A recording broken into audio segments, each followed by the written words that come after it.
Hello there, Minus here, and this is How&Why. Today's episode is quite special for me because we're going to talk about one of my childhood toys, and maybe yours.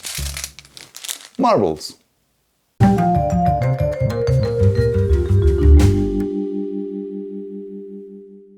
As you can see, those small spherical objects are made in different sizes and out of different materials, like ceramic, steel, glass, or even stone.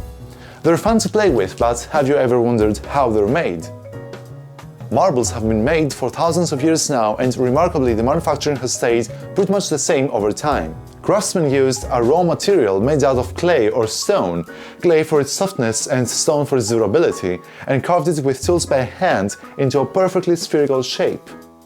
Pretty difficult task. These marbles are made out of glass, while this humongous marble is made out of stone. While these are quite common in marble shops, the stone-made one is among the oldest toys ever to be found. Dating several thousand years ago at the Indus Valley of what is today known as the country of Pakistan.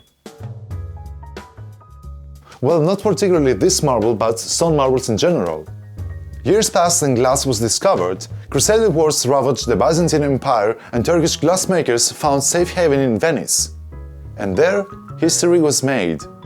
These quite skillful and talented craftsmen contributed to the modern form of glass marbles and became so popular that common marble games were played across medieval Europe, like nine holes, taw, and rings. It appears that by then, marbles were known throughout Europe. A manuscript from the 15th century refers to them as little balls with which schoolboys played, or even the painting Children's Games of Peter Bruegel features marble games. This painting is so important that it is considered the toy encyclopedia of medieval Europe. They became so popular that in 1503 the town council of Nuremberg in Germany limited the playing of marble games to the outside of the town. And this brings us to today. Glass marbles are made out of granules of sand, silica, and soda lime. Some manufacturers make marbles out of recycled glass from failed marbles. The craftsmen first put the raw materials inside a giant furnace and melt them at 1240 degrees Celsius for 16 up to 24 hours. Now, production is divided in two categories: mass production and handmade. In mass production, the procedure is quite simpler.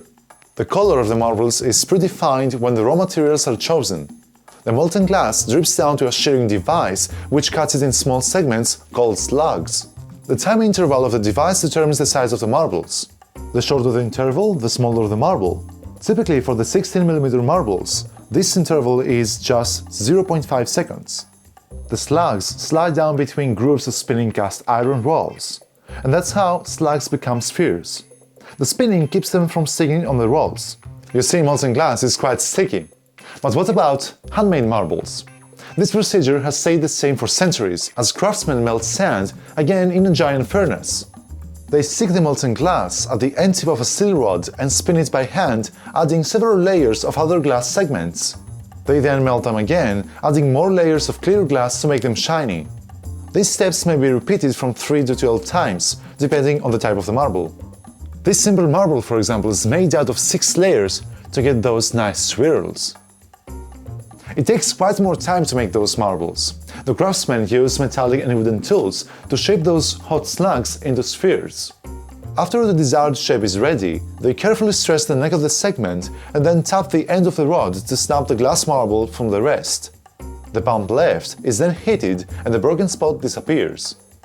Lastly, the marbles, either made out by hand or in mass production, they enter another furnace at 5300 degrees Celsius, which decreases to room temperature overnight.